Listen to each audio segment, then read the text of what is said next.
I met him on a night when the world felt too quiet to be real. It was winter, late winter, the kind where the cold doesn't announce itself anymore. It just settles into your bones like something you've always carried. The city outside his window was muffled under fresh snow, the streetlights casting long amber streaks across the glass. I could hear the faint hum of traffic below, distant and rhythmic, like the city was breathing in its sleep. I was sitting on the edge of his bed, shirt half-buttoned, my coat draped over the chair by the door. The hour had passed decency a long time ago. I don't remember what time it was exactly, only that it felt like the kind of hour where nothing you say or do really counts, where the world gives you permission to be reckless because no one's watching. His name was Elias. I didn't know much about him then. We'd talked for maybe an hour before this. A drink, some laughter that felt easier than it should have. The kind of conversation that skims the surface but never dips below. I liked that about him. He didn't ask too many questions. He didn't try to make it mean something. He was sitting across from me now, leaning back against the headboard, his fingers tracing slow, absent patterns along the sheets. He wasn't looking at me. His eyes were somewhere else, on the window, maybe, or on something inside himself he couldn't name. There was a stillness to him that I found unsettling, not in a bad way, just in a way that made me aware of how loud I usually was in my own head. I stood up, reached for my coat. It was time to go. That's what you do, right? You leave. You thank them politely. You smile. You say something vague about doing this again sometime. And then you walk out into the cold and let it dissolve into nothing. But as I pulled my coat over my shoulders, he spoke. I don't do sleepovers. His voice was soft, measured, like he'd said it before, like it was a line he kept ready for moments like this. I paused, one arm through the sleeve, and glanced back at him. He still wasn't looking at me, just sitting there, hands folded in his lap now, shoulders slightly curved inward like he was protecting something fragile. I nodded. I understood. I wasn't expecting anything different. I turned back toward the door. My hand was already on the handle when I heard him again. Would you stay? I froze. Just tonight. I sleep better when I can hear someone breathe. It wasn't a plea. It wasn't desperate or needy or anything like that. It was just honest. Painfully, quietly honest. The kind of honesty that catches you off guard because it's so raw you don't know what to do with it. I turned around slowly. He was looking at me now. His eyes were dark, tired, maybe a little afraid. Not of me. Of whatever it was he'd just admitted out loud. I should have left. I should have smiled, said something kind but distant, and walked out. That's what I always did. That's what kept things simple. But I didn't. I let my coat slip off my shoulders. Set it back down on the chair. The room was so quiet I could hear the fabric settle. I didn't say anything. Neither did he. I just walked back to the bed and sat down. Not close, not touching, just near enough that the space between us felt intentional. He exhaled, a long, slow breath that sounded like relief. We lay down side by side. The lights were still on, but neither of us moved to turn them off. I stared up at the ceiling, hyper-aware of the sound of his breathing beside me. It was steady, even, like he was concentrating on it. I didn't sleep. Not really. I just lay there in the strange, fragile quiet, listening to the rhythm of his breath, feeling the weight of something I couldn't name settling over us both. Outside, the city kept humming. The snow kept falling. And somewhere in the space between strangers, something shifted, something neither of us was ready to call by its name. I left before he woke up, not because I wanted to, because that's what you do when you've stayed too long. You slip out quietly, leave the moment intact, preserve whatever it was before daylight can ruin it. I walked home through streets still dark, the snow crunching under my boots, my breath visible in the cold air. The city was just beginning to stir. Early risers, delivery trucks, the distant clang of a subway grate. I pulled my coat tighter and tried not to think about the sound of his breathing. Tried not to think about how easy it had been to lie there beside him. Two strangers pretending sleep was enough. My apartment was small. A studio in a building that had character, which is what landlords say when they mean old and poorly insulated. But it was mine. The walls were covered in photographs, some framed, most just tacked up with pushpins. Faces I'd captured over the years. Moments frozen mid-laugh, mid-thought, mid-confession. I used to think photography was about preserving things. Now I knew better. It was about accepting that nothing stays. I made coffee, stood by the window, and watched the sun come up over the rooftops. Somewhere out there, Elias was waking up in an empty bed, maybe wondering if I'd ever been there at all. I was 38, old enough to know better, old enough to have learned that intimacy was a luxury I couldn't afford anymore. Not after Malcolm. Malcolm had wanted a future. Marriage, maybe, or at least the idea of permanence. He used to talk about buying a place together, somewhere with good light for my studio. He'd sketch floor plans on napkins, pointing out where we'd put the couch, the bookshelf, the bed we'd share every night for the rest of our lives. I told him I wasn't ready. I told him I needed time. What I didn't tell him was that the idea of forever terrified me more than being alone ever could. So he left, and I pretended it didn't gut me. That was 3 years ago. Since then, I'd built a life that didn't require anyone.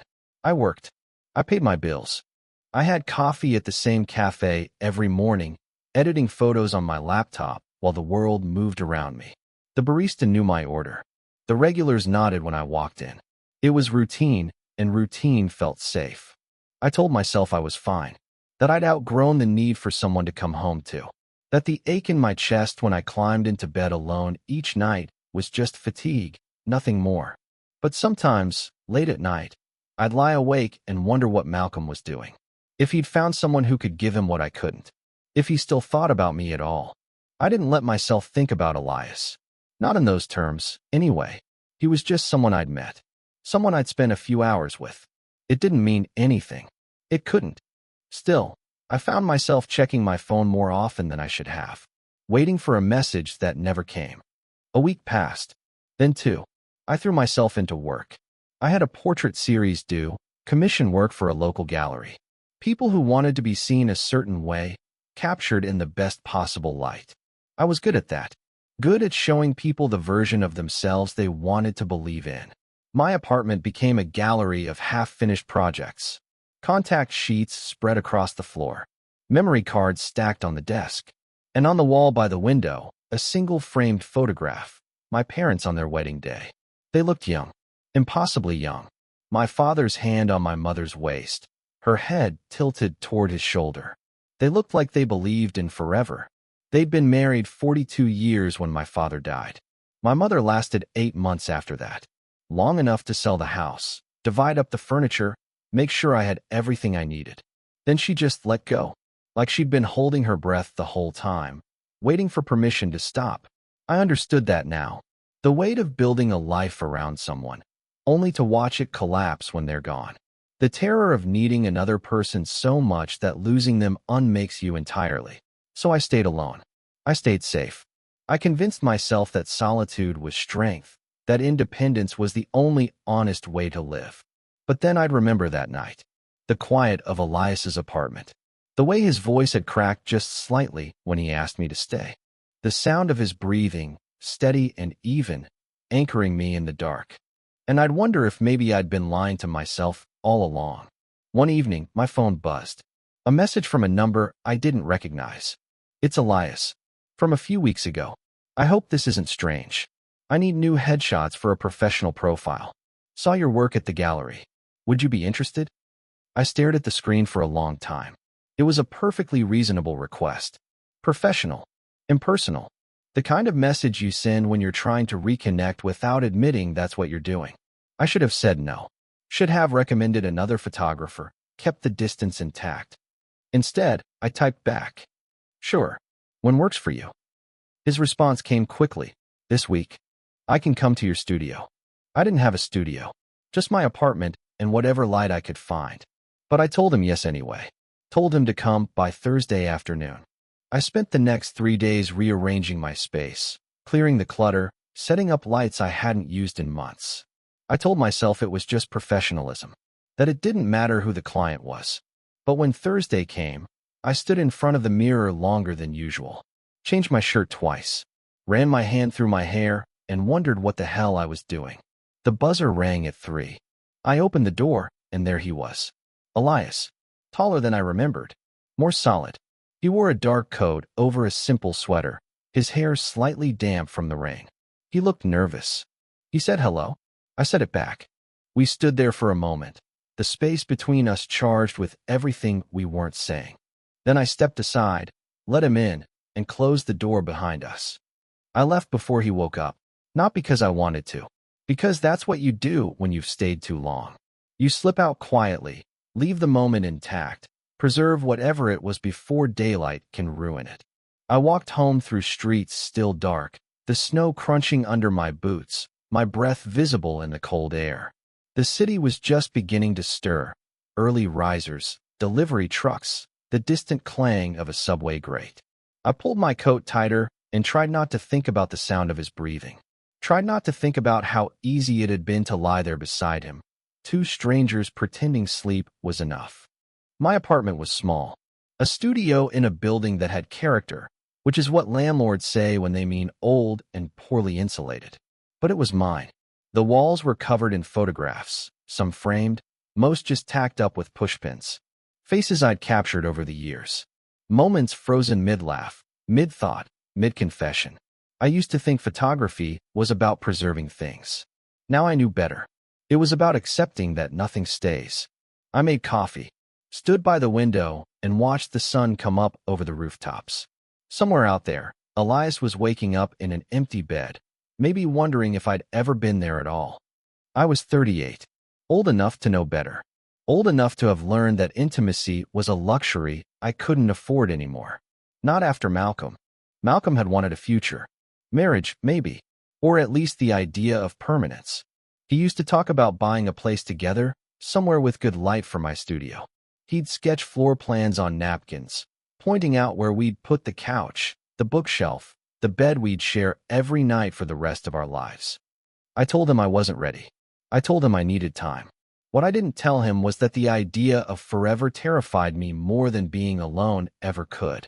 So he left, and I pretended it didn't gut me. That was 3 years ago. Since then, I'd built a life that didn't require anyone. I worked. I paid my bills. I had coffee at the same cafe every morning, editing photos on my laptop while the world moved around me. The barista knew my order. The regulars nodded when I walked in. It was routine, and routine felt safe. I told myself I was fine, that I'd outgrown the need for someone to come home to, that the ache in my chest when I climbed into bed alone each night was just fatigue, nothing more. But sometimes, late at night, I'd lie awake and wonder what Malcolm was doing. If he'd found someone who could give him what I couldn't. If he still thought about me at all. I didn't let myself think about Elias. Not in those terms, anyway. He was just someone I'd met. Someone I'd spent a few hours with. It didn't mean anything. It couldn't. Still, I found myself checking my phone more often than I should have, waiting for a message that never came. A week passed. Then 2. I threw myself into work. I had a portrait series due, commission work for a local gallery. People who wanted to be seen a certain way, captured in the best possible light. I was good at that. Good at showing people the version of themselves they wanted to believe in. My apartment became a gallery of half-finished projects. Contact sheets spread across the floor. Memory cards stacked on the desk. And on the wall by the window, a single framed photograph. My parents on their wedding day. They looked young. Impossibly young. My father's hand on my mother's waist. Her head tilted toward his shoulder. They looked like they believed in forever. They'd been married 42 years when my father died. My mother lasted 8 months after that. Long enough to sell the house, divide up the furniture, make sure I had everything I needed. Then she just let go, like she'd been holding her breath the whole time, waiting for permission to stop. I understood that now. The weight of building a life around someone, only to watch it collapse when they're gone. The terror of needing another person so much that losing them unmakes you entirely. So I stayed alone. I stayed safe. I convinced myself that solitude was strength, that independence was the only honest way to live. But then I'd remember that night. The quiet of Elias's apartment. The way his voice had cracked just slightly when he asked me to stay. The sound of his breathing, steady and even, anchoring me in the dark. And I'd wonder if maybe I'd been lying to myself all along. One evening, my phone buzzed. A message from a number I didn't recognize. It's Elias. From a few weeks ago. I hope this isn't strange. I need new headshots for a professional profile. Saw your work at the gallery. Would you be interested? I stared at the screen for a long time. It was a perfectly reasonable request. Professional. Impersonal. The kind of message you send when you're trying to reconnect without admitting that's what you're doing.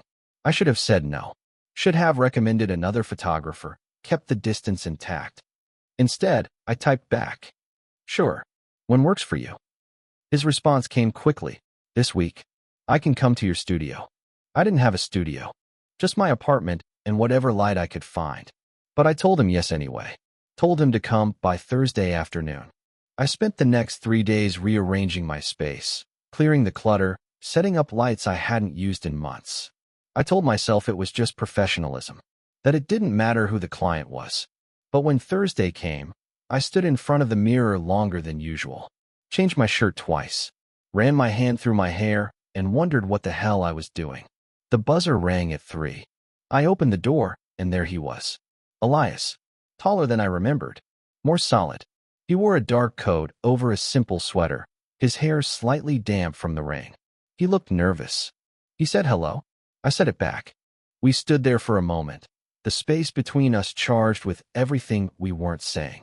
Then I stepped aside, let him in, and closed the door behind us. The text became calls. It started innocently enough. A question about something we'd discussed the night before. A thought one of us couldn't quite articulate in writing. But once we heard each other's voices again, it became harder to hang up. Conversations stretched long past when they should have ended, filled with comfortable silences and half-finished sentences that somehow said more than complete ones ever could. Then the calls became visits.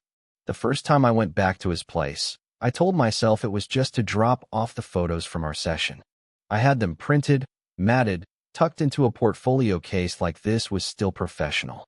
Like I hadn't spent 3 days deciding which ones to include, studying each image for what it revealed about him. He opened the door in a worn sweater and jeans, barefoot, his hair still damp from a shower. The apartment smelled like cedar and coffee. He smiled when he saw me. A real smile, not the careful one he used to wear, and something in my chest loosened. Come in, he said. I just made tea. I stayed for 4 hours. We sat on his couch, the portfolio forgotten on the table, talking about everything except why I was really there. He told me about a building he was designing, the way the light would move through the space at different times of day. I told him about a photograph I'd been trying to capture for months, how I kept missing the exact moment I wanted. When I finally stood to leave, he walked me to the door, hesitated, then asked if I'd eaten dinner. I hadn't. He suggested takeout. Said there was a place nearby that made the best pad thai he'd ever had. Said it casually, like it didn't matter either way. I said yes. That's how it started. 1 visit became 2. 2 became a routine. I'd show up after work, sometimes with food, sometimes empty-handed. He'd make tea. Always tea, never coffee at night. He said it helped him sleep. We'd sit and talk until the hours dissolved around us. I learned things about him in those conversations. Small things. Important things. That he'd grown up in a house that was always silent, where emotions were something you kept locked away. That he'd built his career on precision and control because those were the only things that made sense to him. That he'd been in relationships before, but they'd all ended the same way, with the other person saying he was too distant, too closed off, impossible to reach. I told him things too. About Malcolm. About my parents. About the way I'd convinced myself that being alone was easier than risking the kind of loss that unmade you. He understood. He didn't try to fix it or tell me I was wrong. He just listened, nodding in the dim light of his living room. And I realized that maybe being understood was rarer and more valuable than I'd ever known. The nights grew later. Sometimes I'd catch myself glancing at my phone, seeing it was past midnight, knowing I should leave. But then Elias would pour more tea, or ask another question, or just sit there in that particular way he had, present and attentive and somehow making the rest of the world disappear, and I'd stay. One night, I stood to leave and he stopped me. Not with words, just a look. Something in his eyes that I'd started to recognize, a quiet uncertainty, a question he didn't know how to ask. "It's late," he said finally. "You could stay, if you want." I should have said no. Should have maintained some boundary, kept some distance intact. But I was tired of pretending I didn't want exactly that. "Okay," I said. He gave me a spare toothbrush. Lent me a shirt to sleep in. We moved around each other in his apartment like we'd done this before, like this was normal. He took the left side of the bed. I took the right. We lay there in the dark, not touching, the space between us both vast and non-existent. I listened to his breathing, waited for it to slow, to even out. When it finally did, I felt something in me relax, like I'd been holding my breath for years and finally remembered how to exhale. I slept. In the morning, I woke to sunlight streaming through his window, the sound of him in the kitchen. When I emerged, he handed me coffee without a word. We didn't talk about it. Didn't acknowledge what it meant that I'd stayed, that he'd asked me to. He just smiled, small and uncertain, and said he had to get to work. I left. Walked home through streets waking up, feeling something shift in my chest that I couldn't name. It became our ritual. I'd come over. We'd talk. We'd eat. And when the hour grew late, Elias would hesitate, just for a moment, and then ask if I wanted to stay. And I always did. We never touched. Never crossed that line. We just lay there, side by side, the rhythm of our breathing sinking in the dark. It should have felt strange. It should have felt like not enough. But somehow, it was everything. I started photographing him again. Candid shots, stolen moments. Him reading on the couch, light falling across his face. Him at the window, looking out at the city. Him laughing at something I'd said, his guard completely down. He caught me once. I was adjusting my camera settings, thinking he was absorbed in his book. When I looked up, he was watching me. "You do that a lot," he said. "Sorry," I said. "Habit." He shook his head. "I don't mind. It's just, you see me differently than I see myself." "How do you see yourself?" I asked. He was quiet for a long time. Then, alone. "I see myself alone." "You're not," I said. "Not when you're here," he agreed. "But you're not always here." I didn't know what to say to that. Didn't know how to tell him that I was starting to realize I wanted to be. At work, I found myself distracted. I'd be editing photos and lose track of time, staring at images of him that I'd never meant to keep. In one, he was half turned toward the light, his expression unguarded. In another, he was sleeping. I'd taken it one morning when he hadn't woken yet, the sheets tangled around him, his face peaceful in a way I'd never seen it while he was awake. I knew I should delete them. They were too intimate, too revealing. But I couldn't. Elias started doing something similar. One evening, I noticed a sketchbook on his table, left open to a drawing of a building. But it wasn't a building, not really. It was more abstract than that. Lines and shapes that suggested structure, but felt more like emotion captured in architecture. There was a window in the design. Large, facing east. I asked him about it. He seemed embarrassed, like I'd caught him at something private. "It's nothing," he said. "Just something I've been working on." "It's beautiful," I told him. He looked at the sketch, then at me. "I don't know what it is yet. It just keeps appearing when I draw." Later that night, after we'd settled into bed, he told me something that made my breath catch. "That window," he said into the darkness.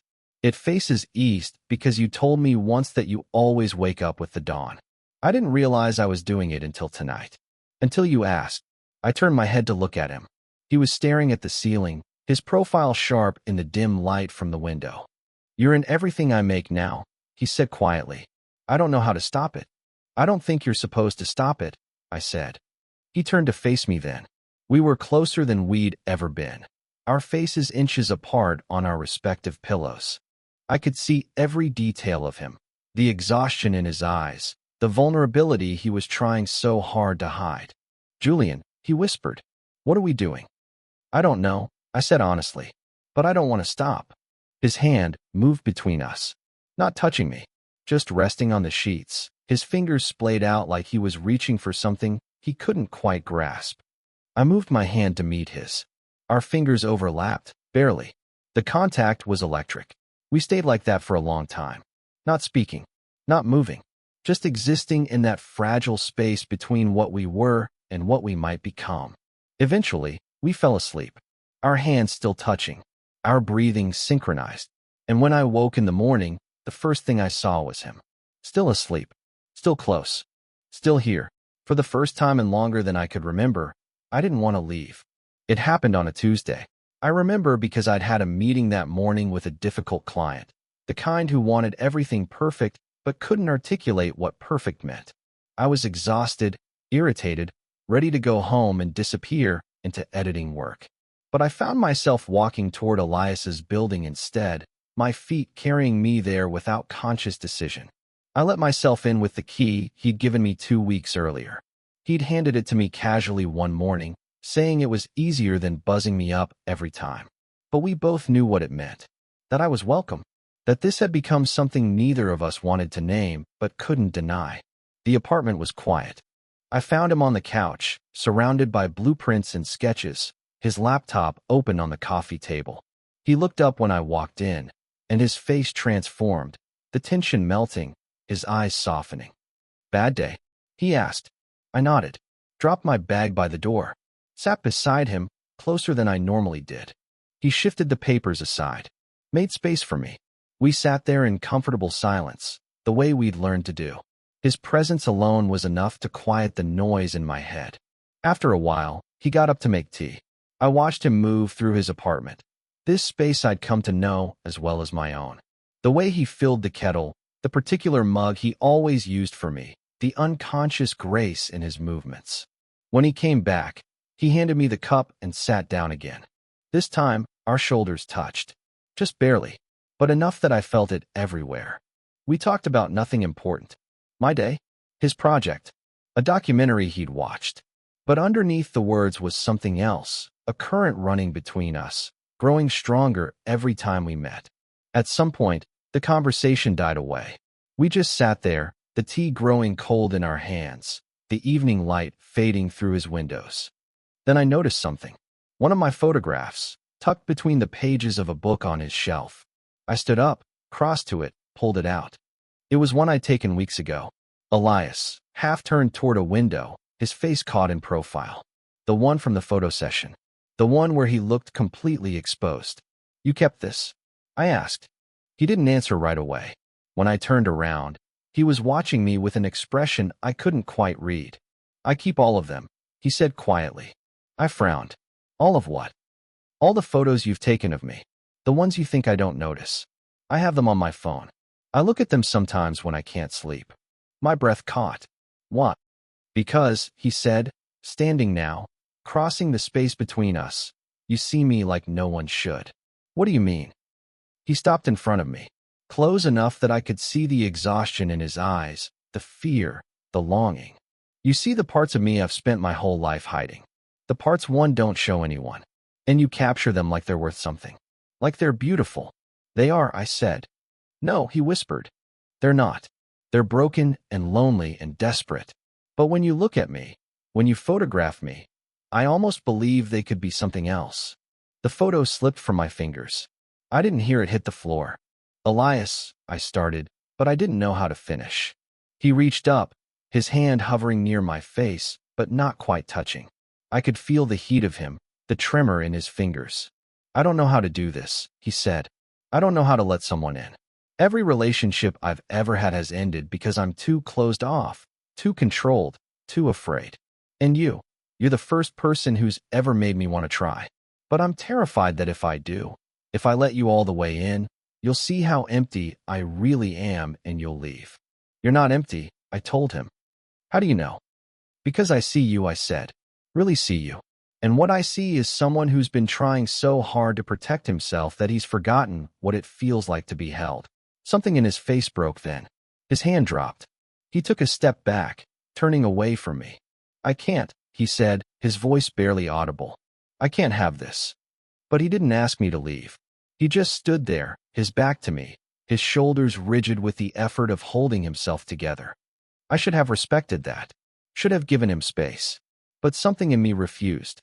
I crossed to him, placed my hand gently on his shoulder, felt him flinch, then still. "Look at me," I said. He turned slowly. His eyes were bright with unshed tears. "I'm tired of pretending," I told him. "I'm tired of lying next to you every night, and pretending it doesn't mean everything to me. I'm tired of leaving in the morning and counting the hours until I can come back. I'm tired of being alone when the only person I want is standing right here. Julian. Stay, I said. Just stay here. With me. In this moment. Stop running from it. And then I did what I'd been wanting to do for weeks. I leaned in and kissed him. It wasn't cinematic. It wasn't smooth or practiced. It was trembling and uncertain and so full of need that it felt like drowning. His hands came up to my face, holding on like I was the only solid thing in his world. When we finally broke apart, we were both shaking. He rested his forehead against mine. His breath was unsteady, his fingers still gripping my shirt like he was afraid I'd disappear. I can't have this, he whispered again. You already do, I said. He kissed me again, harder this time, desperate, like he was trying to memorize the feeling before it could be taken away. We stumbled backward. His bedroom, the bed. We fell into it together, a tangle of limbs and racing hearts. But we didn't rush. We moved slowly, carefully, learning the geography of each other. Every scar, every hesitation, every place where the armor had worn thin. Afterward, we lay in the darkness, our breathing gradually slowing. He was on his side, facing me, his hand resting on my chest like he needed to feel my heartbeat to believe I was real. I thought I'd feel different, he said quietly. After. But I just feel more afraid. Of what? Of losing this. Of losing you. Of realizing I need something I'm not strong enough to keep. I covered his hand with mine. You're stronger than you think. No, he said. I'm not. I've built my whole life on the idea that if I don't need anyone, no one can hurt me. And now you're here, and I need you, and I don't know how to be that vulnerable. You don't have to know, I told him. You just have to stay. He was quiet for a long time.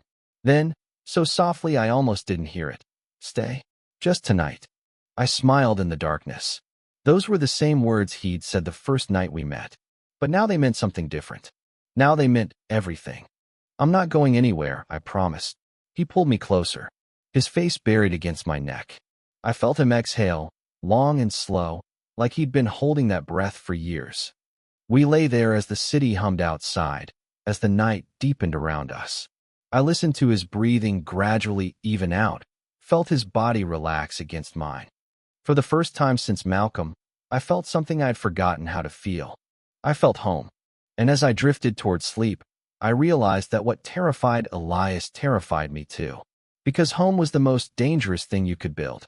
It was the thing that unmade you when it fell apart. But lying there, holding him, feeling his heartbeat sync with mine, I understood something I'd been too afraid to admit. Some things are worth the risk of breaking for. For 3 weeks, we existed in a perfect, fragile bubble. I stopped going home most nights. My toothbrush appeared next to his in the bathroom. My clothes mixed with his in the laundry. We moved around each other with an ease that felt both natural and terrifying. Like we'd been doing this for years, like we'd been waiting our whole lives to do this. We didn't talk about what we were, didn't label it. The unspoken agreement was that naming it might break whatever spell we were under, but I could see the cracks forming. It started small. Elias would go quiet sometimes, staring at nothing, his mind somewhere I couldn't follow. When I asked what he was thinking, he'd shake his head and say it was nothing. Work stress, exhaustion. But I knew better. I could see the fear creeping back in, the walls starting to rebuild themselves brick by brick. One morning, I woke up and he wasn't there. I found him in the living room, still in his clothes from the day before, staring at his laptop screen. He hadn't slept. Elias, I said softly. He looked up. His eyes were hollow. I have a deadline, he said. I should have been working. Come to bed. He shook his head. I can't. I'm behind. I've been distracted. The word stung more than it should have. Distracted. Like I was an interruption. Like this thing between us was getting in the way of his real life. I went back to bed alone. He never came. It happened again the next week. And the week after that. He'd pull away without warning, becoming distant and unreachable. He'd cancel plans we'd made, send short texts instead of calling, come home late and go straight to his office. When I tried to talk to him about it, he'd apologize, say he was overwhelmed, promise it would get better once this project was done, Once this deadline passed, once things calmed down. But things never calmed down. There was always another reason. Another excuse. I started going home more. Sleeping in my own bed. Giving him the space he seemed to need but wouldn't ask for. My apartment felt strange now. Too quiet. Too empty. I'd lie awake listening for the sound of his breathing and finding only silence. I threw myself into work. Took on more clients than I could handle. Spent hours editing photos until my eyes burned and my back ached. Anything to avoid thinking about the way Elias looked at me now, like he was trying to figure out how to let me go gently. 3 weeks became 4. 4 became 5. We still saw each other, but it was different. Careful. Polite. Like we were strangers again, dancing around something too painful to acknowledge. Then one night, he texted me, "Can you come over?" It was past 11. I almost said no. Almost told him I was tired, that I had an early morning, that I couldn't keep doing this dance where he pulled me close and then pushed me away. But I went. He opened the door looking worse than I'd ever seen him. Unshaven. Eyes red-rimmed. His apartment was a mess. Papers everywhere, empty coffee cups, the signs of someone unraveling. "What's wrong?" I asked. He didn't answer. Just walked back inside, leaving the door open for me to follow. I found him sitting on the couch, his head in his hands. I sat beside him, not touching, waiting. "I can't do this," he said finally. My stomach dropped. "Can't do what?" "This. Us. Whatever this is. I thought I could, but I can't." The words felt like physical blows. "What?" He looked at me then, and I saw it. The terror I'd been watching build for weeks, finally breaking through the surface. "Because I need you," he said. "And I can't need you. I built my whole life to not need anyone. And now you're here, and I can't breathe without thinking about you. I can't work. I can't sleep unless you're there. I lie awake listening for your key in the door. And it's destroying me." "How is that destroying you?" I asked, my voice breaking. "How is being needed such a terrible thing?" "Because you'll leave," he said. "Eventually. Everyone leaves. And when you do, I'll have nothing left. I'll have built my whole existence around you, and you'll take it with you when you go." "I'm not leaving," I said. "You don't know that. You can't promise that." "No one can promise that," I said. "That's what being with someone means. It means risking everything. It means accepting that it might end and choosing to do it anyway." He shook his head. "I can't. I'm not strong enough." "So what are you saying?" I asked, even though I already knew. He was quiet for a long time. When he finally spoke, his voice was barely audible. "I think you should go." I stood up. My hands were shaking. "This is what you want." He didn't look at me. "It's what I need." I wanted to fight. Wanted to tell him he was wrong. That he was letting fear make his decisions. That we could work through this if he'd just let me in. But I was tired. Tired of being the only one fighting for this. Tired of watching him run from the thing we both wanted. "Okay," I said. He looked up then, surprise flickering across his face. Like some part of him had expected me to stay anyway. To refuse to leave. To save him from himself. But I couldn't do that anymore. I walked to the door. Stopped with my hand on the handle. "You know what the worst part is?" I said. "You're so afraid of me leaving that you're pushing me away first. You're creating the exact thing you're terrified of." He didn't respond. I walked out. Down the stairs. Into the cold night air. I didn't look back. The walk home was a blur. I climbed into my bed, not his, and stared at the ceiling. The silence was deafening. My phone stayed dark. Days passed. Then a week. Then 2. I kept expecting him to reach out. To realize what he'd done and try to fix it. But there was nothing. Just silence. I moved through my life like a ghost. Took photos without seeing them. Edited mechanically. Smiled when clients expected it. Went through the motions of being a functional human being. But at night, alone in my apartment, I broke. I thought about Malcolm. About how I'd pushed him away because I was afraid of forever. And now here I was on the other side, being pushed away by someone else's fear. Maybe we were all just broken in different ways. Maybe no one really knew how to hold on to another person without destroying themselves in the process. 3 weeks after I left, I was in the cafe where I used to work every morning. The one where the barista knew my order. Where everything felt safe and routine. I was editing photos, going through old files, trying to find something worth salvaging. And then I saw them. The photographs of Elias. Hundreds of them. Taken over months. His face in different lights, different moods, different states of openness. The visual documentation of someone learning to be vulnerable. I stared at them for a long time. Saw the progression. The way his walls had slowly come down. The way he'd started to let himself be seen. And I realized something that made my chest ache. He had tried. He'd tried so hard. And it had terrified him so much that he'd sabotaged it. Just like I'd done with Malcolm. We were the same. Two people so afraid of being hurt that we hurt ourselves first. I was about to close my laptop when I noticed something in one of the photos. It was from that first session, the day he'd come to my apartment for headshots. In the background, reflected in the window behind him, I could see myself. Just barely. A shadow with a camera, watching him. I looked haunted in that reflection. Lost. Like someone who didn't know he was searching for something until it was standing right in front of him. I saved that photo. Cropped it. Enhanced the reflection. Then I printed it. That night, I sat in my apartment with the photograph in my hands, knowing I had to make a choice. I could let this end here. Accept that some things are too broken to fix. Move on and add Elias to the list of people I'd loved and lost. Or I could do something I'd never done before. I could fight for it. I showed up at his door on a rainy Thursday morning.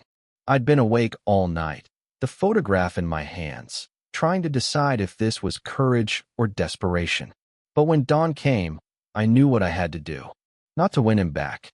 Not to convince him we could make it work. Just to give him something he'd given me. He answered on the third knock. He looked terrible, like he hadn't slept in days. When he saw me, something flickered across his face. Hope, maybe. Or fear. Or both. He didn't say anything. Just stepped aside to let me in. His apartment was exactly as I remembered. The same cedar smell. The same morning light falling through the eastern window. But it felt different now. Emptier. I handed him the envelope. He took it carefully, like it might burn him. What is this? Just look, I said. He opened it. Pulled out the photograph. The one from our first session. Him in the foreground. Me reflected in the window behind him. Both of us barely visible. Both of us searching. He stared at it for a long time. When he looked up, his eyes were wet. You built this light in me, I said quietly. That's what you wrote on the back of the photo you gave me. But you were wrong. You didn't build it. You just reminded me it was there. And I want you to know that even though this is ending, that light doesn't go away. You don't get to take that with you. Julian, I'm not here to fight for us. I interrupted. I'm not here to tell you you're making a mistake or to beg you to change your mind. I'm here because you deserve to know something. He waited, silent. You told me you weren't strong enough to need someone. But you are. You've been strong enough this whole time. Strong enough to let me in, even when it terrified you. Strong enough to show me the parts of yourself you'd kept hidden for years. That's not weakness, Elias. That's the bravest thing I've ever seen. His hands were shaking. The photograph trembled between his fingers. I'm sorry, he whispered. I'm so sorry. I know, I said. But being sorry doesn't change what you need. And what you need right now is to be alone. To figure out how to be okay with yourself before you can be okay with someone else. He looked at me then. Really looked at me. And I saw it. The understanding. The painful recognition that I was right. What about you? He asked. I smiled, sad but genuine. I'll be okay. I've done alone before. I know how to survive it. That's not what I asked. I took a breath. Let it out slowly. I'll miss you, I admitted. I'll miss the sound of your breathing at night. I'll miss the way you make tea. I'll miss waking up to sunlight in your apartment and knowing I was exactly where I wanted to be. But missing you doesn't mean I can't let you go. He set the photograph down on the table, took a step toward me. His hand reached out, hovering near my face the way it had that first time, weeks ago. I let him touch me. One last time. His palm against my cheek, warm and familiar and breaking my heart. You should know, he said softly, I still sleep better hearing you breathe. I covered his hand with mine, held it there for a moment. Then you'll have to learn to breathe with me gone, I said. I pulled away gently, stepped back, put distance between us that felt like miles. Take care of yourself, Elias. I turned and walked to the door. He didn't try to stop me. Didn't ask me to stay. This time, when I left, it felt different. Not angry or bitter, just sad, clean. Like closing a book you loved, even though the ending hurt. I walked down the stairs and out into the rain. Didn't look back. Didn't let myself wonder if he was watching from the window. The weeks that followed were quiet. I went back to my routines. My small apartment. My morning coffee at the cafe. My work. I deleted most of the photos of Elias, not out of anger, but because I didn't need them anymore. He wasn't something I needed to capture and hold on to. He was something I'd experienced, learned from, and let go. I kept one photo, the reflection, the two of us searching. I framed it and put it on my wall next to my parents' wedding portrait. A reminder that love isn't always about forever. Sometimes it's just about showing up, about being brave enough to try, even when you know it might not last. One morning, about a month later, I woke up before dawn. I made coffee, sat by my window, and watched the sun rise over the city. And I realized something. I wasn't waiting for my phone to ring anymore. Wasn't checking to see if he'd reached out. Wasn't holding my breath for a future that wasn't coming. I was just sitting, breathing, existing, and I was okay. The loneliness was still there. It probably always would be, but it didn't feel like drowning anymore. It felt like space, like room to grow. Maybe that's what Elias had taught me, that you could need someone desperately and still survive without them. That intimacy wasn't about completing each other. It was about seeing each other clearly and choosing to stay anyway, or choosing to leave with grace. I thought about him sometimes, wondered if he was sleeping better now, if he'd learned to be alone without being lonely, if he ever looked at that photograph and remembered what we'd had. But I didn't reach out, and he didn't reach out to me. Some stories don't end with reconciliation. Some stories just end, and maybe that's okay. I finished my coffee, picked up my camera, went out into the city to find something new to capture. The light was different now, softer, more forgiving, and for the first time in years, I wasn't photographing ghosts. I was photographing life as it actually was, impermanent, painful, beautiful, and real. I was learning to breathe on my own again, and somehow that was enough.